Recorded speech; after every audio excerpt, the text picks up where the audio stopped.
we know that in William's case, we don't necessarily see things how they are, we see them as we are. We don't see the world as it is, we see the world as we are. And so, in many cases, when we don't have experiences with folks from different cultures, different regions, different working styles, different communication styles, we oftentimes either make assumptions or judgments based on our lack of experience with those individuals. And so I want you to think about, as you think about William's case, how is it that you can expand what you know to eliminate those things that you know you don't know so that your blind spot becomes smaller and what you know increases. So we'll talk more about that in just a second.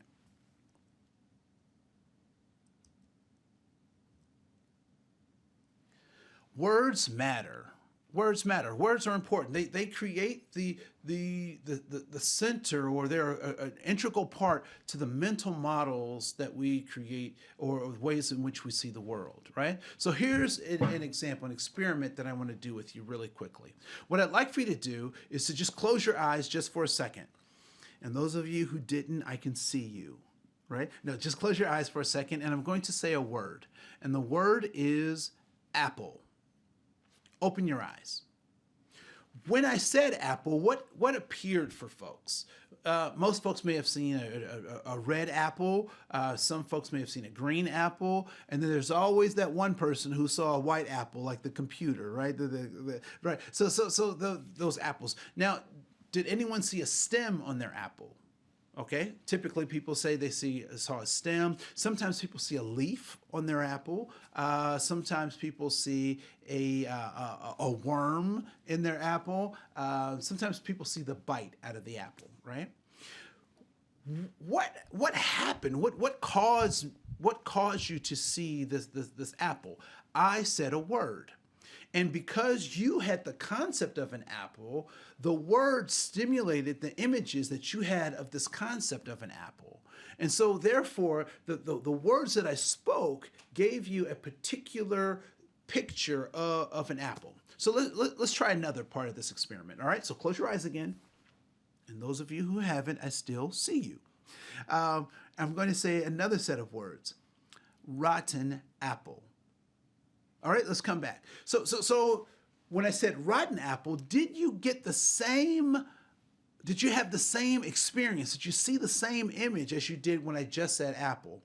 For most of us, probably not, right? So some of us may have seen a wrinkly apple, moldy, or whatever, maybe with that worm again, right? So words matter. Words are important. And so, I was sitting with someone and they were like, Andre, what's the difference between people of color and colored people? And I said it's all about intention, and secondly, it's about putting people first, right? So I don't identify people by the thing that I want to identify them. I identify them as human beings first. And so that's why that nuance of people of color versus colored people is important, because I want to recognize your humanity first, right? Now, in the disability community, that sometimes flips back and forth, but the intention of honoring the human being should never be lost. What we also recognize is that when the kinds of words that we use and the ways that we put those words together is extremely important. I remember I was in a session once and a woman stood up and she said, Andre, I want to know why all the colored people are moving into my neighborhood. And as she was saying that, people in the audience were gasping, right? And so what do you think I did in response to her? And it was funny because I had friends in the audience and they were like, she is about to get it. He's going to give it to her. And so I just laughed. And actually these were like acquaintances, not quite friends, but I was laughing at their reaction, because what I recognize is that this person, may not have had all the stamps in her passport, meaning she hasn't gone all over the world, right?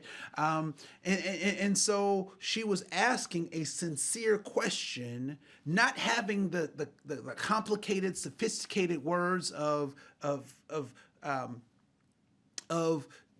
political correctness, but she had a deep desire to learn and ask this question. And so, do you know what I did for her? I answered her question. And I said, these are some of the geographic reasons and economic reasons why this might be happening and that might be happening. And later, I pulled her aside and we could talk about her need to be politically correct. But she had a question in front of all of these people. She was brave enough to ask this difficult question. And so I had to honor the fact that she was asking this question. Because I've also been engaged with folks who have been politically correct, who know the right words to say, but as they speak, you can feel the nastiness in their hearts. So when we think about these mental models, words do matter, but the intention of communication also matters. So as you're thinking about how you're interacting with folks, as you're thinking about how you talk with coworkers or friends or families or frenemies, right? The intention is equally as important as the words that you say.